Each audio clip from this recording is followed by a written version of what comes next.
what's been the biggest change in the last, say, well, since you started running rugby league 6 years ago, the biggest change in your IR challenges in that respect? Yeah, Hull hasn't changed. Right. Last time I was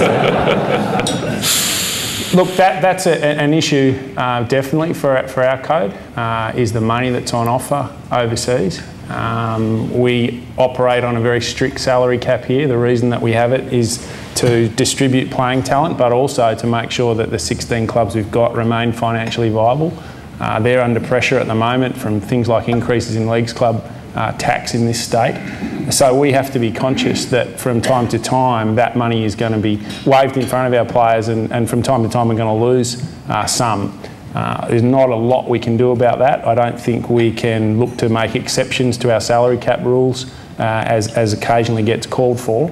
That is just the thin end of the wedge in losing control of your salary cap. So the fact is there's big bucks on offer, and I think John would agree that it's a worry for the rugby codes particularly. Well, John, there's an extra element for you, because if David loses players to different parts of the world, we beat New Zealand by 40 instead of 50. It doesn't really matter that much. If you lose players out of the Wallabies, all of a sudden there's an added dimension which David's worried about, perhaps not as much as yourself. So what can you do, and what are we doing? Well, you've got to be a realist, first of all, that the more international your game is, the more likely it is you're going to be subjected to international market forces. It's like every other industry. Football in Australia has been subjected to it for many years, and that's why the very best Australian players can't resist the offers of UK and European football. A similar phenomenon is creeping up into rugby, where after a slow start, the English and French clubs have got their act together. Not necessarily the RFU and the FFR, but the clubs in England and the clubs in France are now generating very big economies. We've got to respond in ensuring that we build bigger scale, that the SANZAR group of countries creates a counterbalance to Europe. Otherwise, we will be confronted with a similar situation to football, where our the players will go where the money is.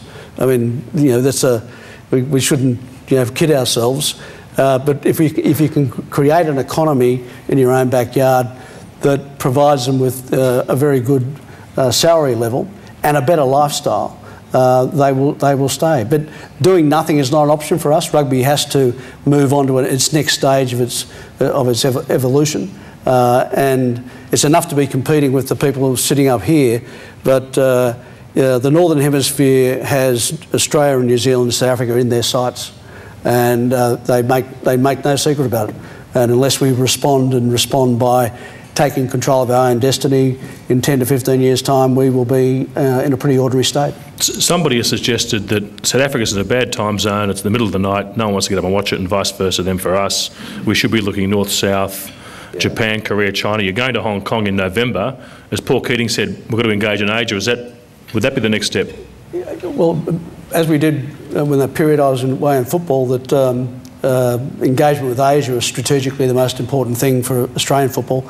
I think for rugby, I'd be very loath to jettison South Africa. They bring tremendous value to the equation.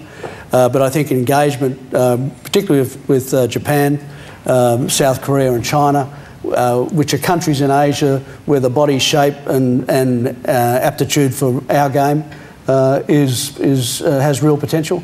And being in the same time zone would be extraordinarily helpful.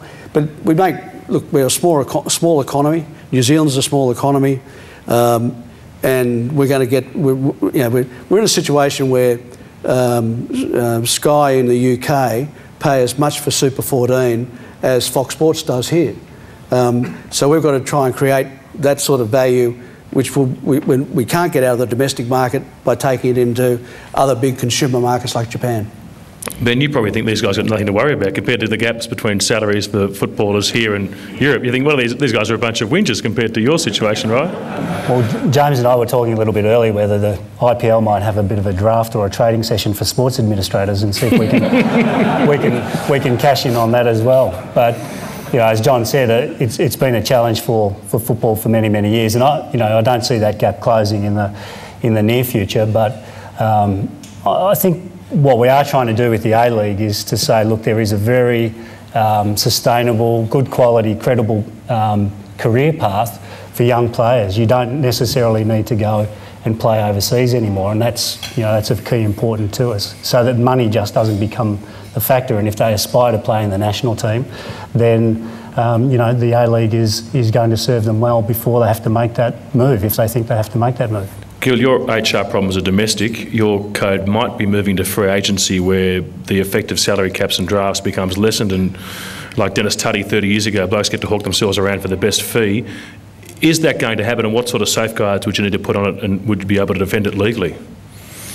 We have agreed to have a discussion with the Players Association about free agency. I think everyone understands that sort of a discussion around a limited form of free agency. I guess what I think the players understand is that the system we have and the restrictions that exist actually have been good for everyone.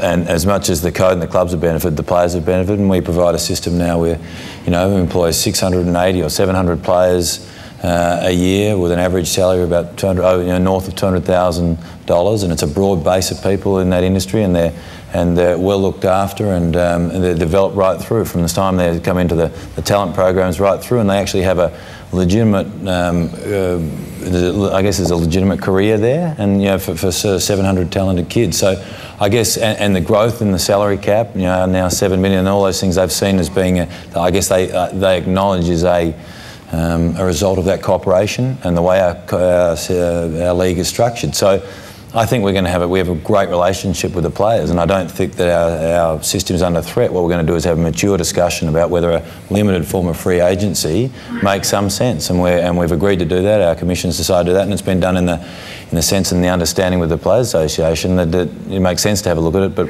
the building blocks are very strong. Okay, Ben, I want to talk now about each of you running your own country, and you're the top man in Australia, but you have very different ranks in the world stage. Now, because you have got the biggest game, in a sense, you're the minnow here at the table compared to the other people around the place.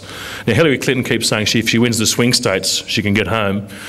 Can you guys position yourself in Oceania, or position yourself as a block within a block that can be influential above your sheer numbers and market size?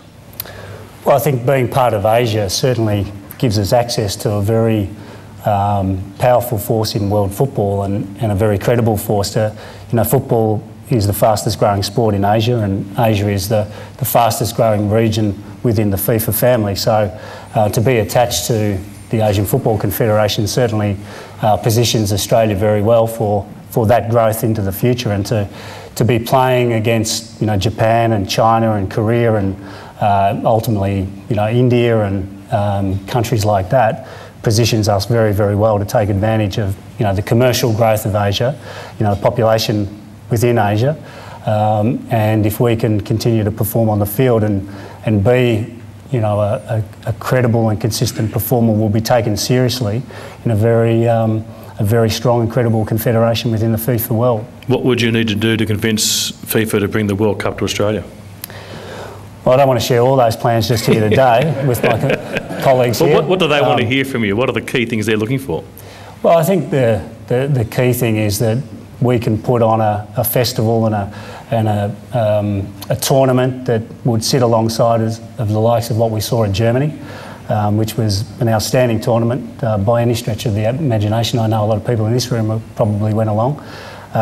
And that's the sort of thing that Australia has demonstrated its capacity to do in the past with the Olympics and Rugby World Cups and Cricket World Cups and other major events. So, we want to provide a very credible place, a welcoming place for football fans from right around the world to come and have a great tournament. So those plans are being developed at the moment. We're glad we've got the support of the federal government. And I'm sure that Gillen will move his season for us come 2018.